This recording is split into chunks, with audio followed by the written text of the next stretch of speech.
the part the BBC played in your life. It played a very similar part in my life.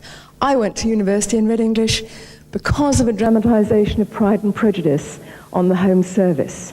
I'm terribly aware of the enormous fruitful relationship the BBC must, can, has, and I think will play with future generations in our audience. But I remember other things about the Golden Age as well. Speaking as a very, very junior researcher, I remember that people stayed in their jobs for a very, very long time. I mean, the joke about the BBC was that nobody ever got sacked, nobody ever left. The only way young people got promoted and got new positions was if they moved sideways. I remember the arrogance of the BBC as seen from outside, the fact that it appeared to show an implacable face. And I think that some of the changes that are being made, very painful as they are, we all know that, and heaven knows, I am a humble producer.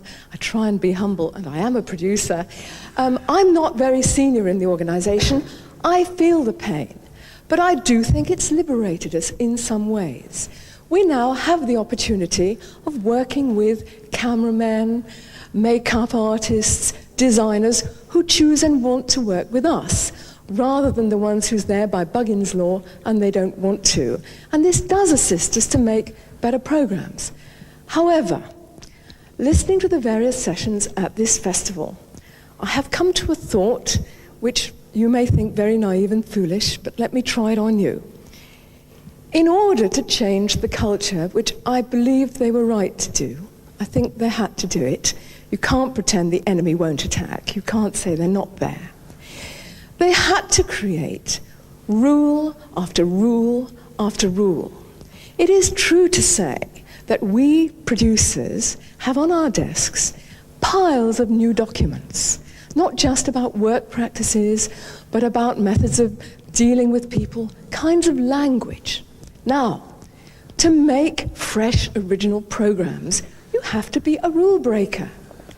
The people who make the best programs for the BBC aren't good at obeying rules. So are you saying that the new system is actually making the viewer's choice lesser than it was? I'm saying that the old BBC relied on the sorts of language that Dennis used, and frankly that Will uses too. These are two very elegant speakers and eloquent speakers, and you are both inspiring speakers. And as long as you don't sap the confidence of the people who lead the BBC with your attacks, you will enable them to do better. But I worry about the rule books, because I think that if you allow producers autonomy, that is part of the public service tradition. You don't need to grind us quite so small, perhaps. Set the culture, and I think you have set the culture. Then release us a bit more. And then we will be free to make rules, break new ground, make fresh programs. And future generations will get what Dennis and I got from the golden days of the BBC. Can we get a view from someone who works with the viewers, if you like? Where's the bite-back producer? Will Wyatt says we have to be accountable to the people who are paying the licence fee. Now, you hear from the people who are paying the licence fee. What are they saying? Well, I suppose perhaps more than most people. Could you stand up? I'm sorry. There's not much difference, actually.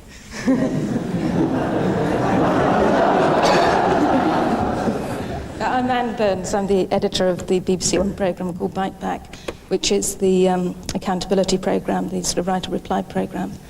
It seems that the BBC can be very remote to the viewer as an institution, and that, as from the way I see it, that from the viewer's point of view, that the governors are a very remote group of people, and it's very difficult for viewers, ordinary viewers, to impact on the BBC. I mean, how do they get their views across?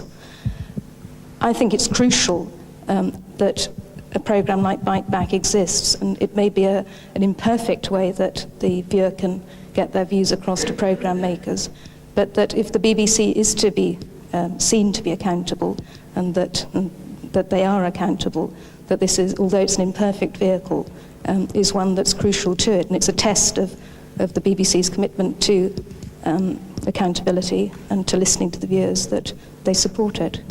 where I take issue with Dennis Potter and Esther Ranson is in this memory of a golden age. I mean, I remember too those plummy voices on the radio. There weren't very many soprano voices. They were chaps, 99%. I remember too going to my first interview as a very young researcher at LWT and being asked for a job on a program, a political program, Weekend World, would my husband mind if I worked late? This is 25 years ago. Now, yesterday we had John Burt on the stage, and he was saying that we have a sparkling new array of talent leading departments at the BBC, and they're good, they're great.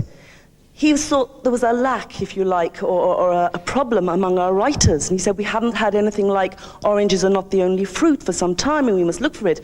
Now, has he not made some sort of connection here? Orange is not the only fruit was written by a woman, produced by a woman, directed by a woman, and did not portray a woman as a sex object or a victim.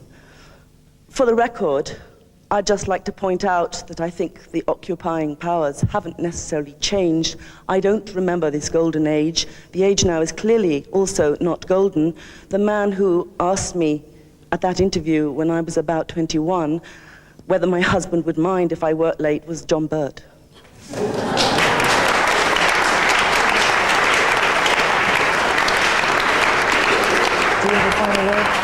Just simply, I mocked the concept of the golden age. I knew that it wasn't, certainly wasn't.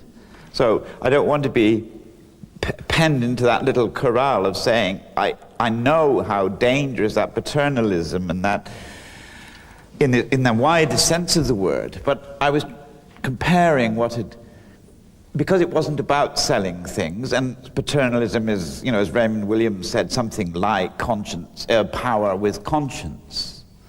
We've got the power.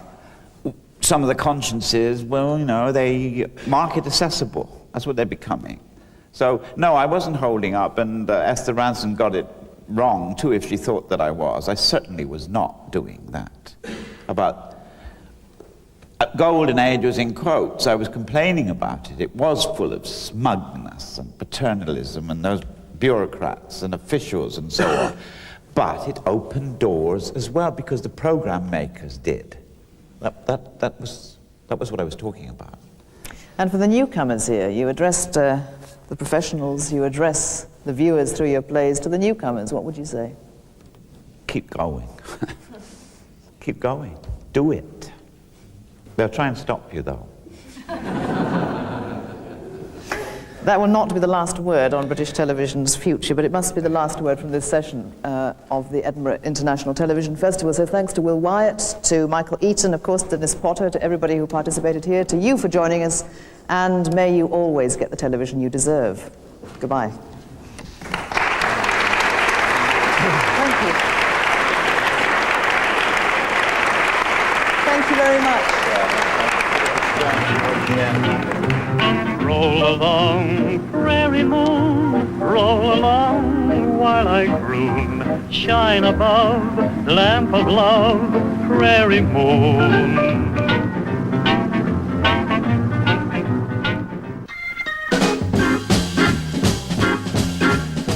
What is the real legacy of the 60s? Join Germaine Greer at 11 o'clock on BBC Two when she asks her guest, whatever happened to the 60s? And now on BBC Two, Till Death Us Do.